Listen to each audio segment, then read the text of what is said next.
Vos deux centres de la rénovation Home Hardware de Newport et Lance à Beaufils vous présentent Reflet d'ici.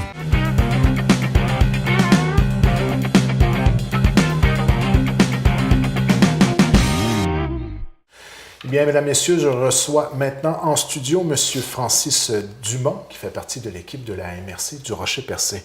Alors, tout d'abord, bonsoir, M. Francis. Bonsoir, Mirko. Ça va bien? Oui. Alors, on discute ensemble aujourd'hui à l'intérieur des studios de la télévision communautaire de Grande-Rivière d'un concours qui a été mis en place au niveau de la MRC du Rocher-Percé, qui fait suite à l'annonce de la création du fonds culturel qui a été réalisé et présenté en conférence de presse le 23 mars dernier. Peut-être commencer en expliquant un peu en quoi consiste la création du fonds culturel pour en arriver ensuite à ce fameux concours. Oui, on est très, très, très fiers à la MRC. C'est la première fois créer un fonds culturel. Et rappelez-vous qu'on a édité un livre qui s'appelle « Pour ne pas en finir avec l'arrière-pays », qui parlait de nos paroisses qui ont été fermées sur notre territoire ici. Un livre où M. Jean-Marie Thibault a fait un essai et Mme Hélène Réel a fait tout l'aspect généalogique. Et 100% des ventes de ce livre-là a été mis dans un compte de banque à part et la MRC a décidé d'en faire un fonds. Alors, on a 23 000 $ de disponibles et le comité culturel composé de citoyens de la MRC du Rocher-Percé ont décidé que ces sous-là serviraient à perpétuer encore la mémoire, comme le livre l'avait fait, et on a décidé de remettre des prix. Donc, on est capable d'annoncer qu'on va remettre des bourses pour 3 000 $ par année pour un minimum de 7 ans.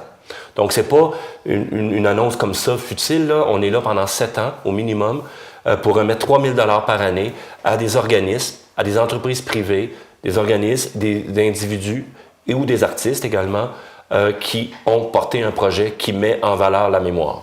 Donc, vous avez un peu derrière la tête avec ce projet-là de mettre de l'avant ce qui se passe au niveau culturel dans notre MRC du Rocher-Percé.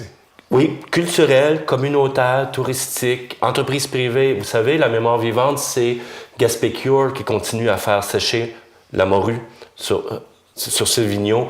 C'est également les fermières qui continuent les traditions, qui perpétuent les traditions de tissage ou de cuisine. C'est également des troupes de théâtre qui sont fiers de présenter l'histoire de leur village. C'est des gens qui écrivent des livres, c'est des artistes qui peignent leurs paysages. C'est également ça, perpétuer le patrimoine matériel et immatériel, donc perpétuer la mémoire vivante.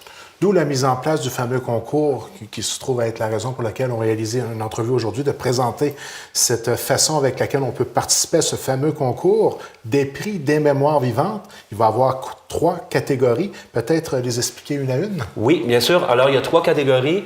Un montant total de 3 000 $. 500 $ va être remis à un projet qui aura visé la clientèle jeunesse ou porté par des jeunes.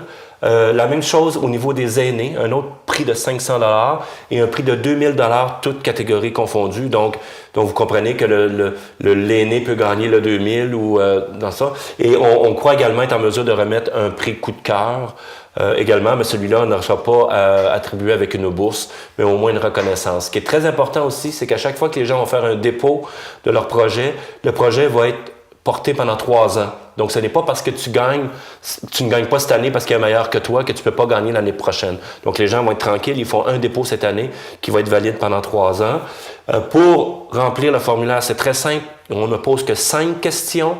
Vous pouvez vous procurer le formulaire sur le site Internet de la MRC.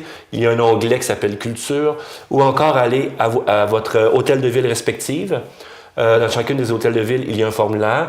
Et également, si ça vous tente pas d'écrire, parce qu'il y a des gens qui sont beaucoup moins à l'aise, vous communiquez avec moi et on permet la mise en candidature par audio. Ah oui. Donc, les gens peuvent exprimer leur projet, on enregistre et on va remettre ça à notre jury pour délibération. Les gens ont jusqu'au 25 avril pour déposer leur candidature à midi et nous allons faire une remise de prix le 28 avril lors d'un événement qu'on va annoncer un peu plus tard.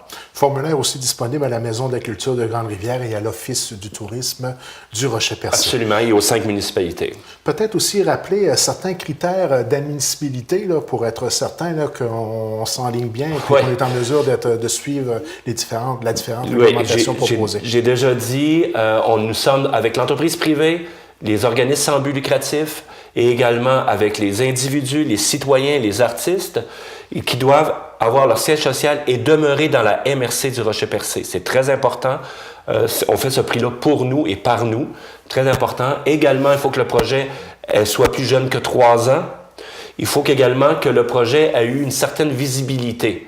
Ce que ça veut dire, pas être obligé d'avoir une grande exposition devant 10 000 personnes, mais si, je ne sais pas, vous êtes à l'étage à l'hôpital et vous avez fait une exposition pour votre petit groupe, mais qui a été exposé au petit groupe, c'est suffisant. On n'a pas de difficulté du tout avec cette dimension-là. Et évidemment, il faut que la nature du projet soit en lien avec le patrimoine matériel et immatériel. Qu'est-ce qu'on veut dire par patrimoine matériel et immatériel? Je vous dirais qu'on veut dire à peu près tout.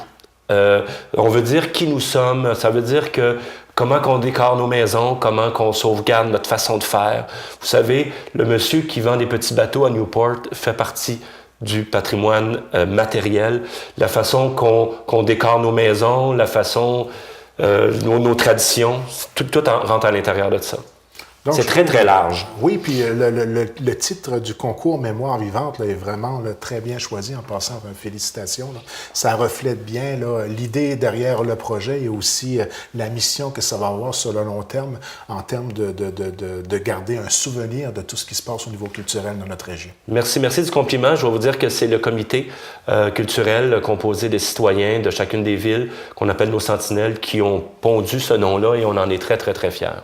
Alors, je crois qu'on a quand même assez bien fait le tour des différents critères en ce qui concerne le concours. Donc, en terminant, peut-être rappeler la date limite pour remplir le formulaire qui est le 25 avril à midi. Et puis, que le formulaire, il est disponible pratiquement dans plusieurs endroits. On l'a dit, les 5 municipalités, la Maison de la culture de Grande-Rivière, l'Office du tourisme ou tout simplement vous contacter directement de façon verbale. Quand même assez spécial d'offrir ça. Ça simplifie la chose. Ça devient quasiment gênant de ne pas aller de l'avant avec une mise en candidature. Et on va se déplacer en plus là, pour aller rencontrer les gens. Nos sentinelles sont prêtes à accompagner chacun. Donc, n'hésitez pas, vous m'appelez. Vous êtes sur dans un territoire. On a une personne par ville qui est en mesure d'aller vous rencontrer et de vous faire remplir le formulaire. Monsieur Dumont, merci infiniment de votre passage à l'émission Reflet d'ici à la télévision communautaire de Grande-Rivière et je dirais on garde le contact pour la suite des choses. Bien sûr. Merci.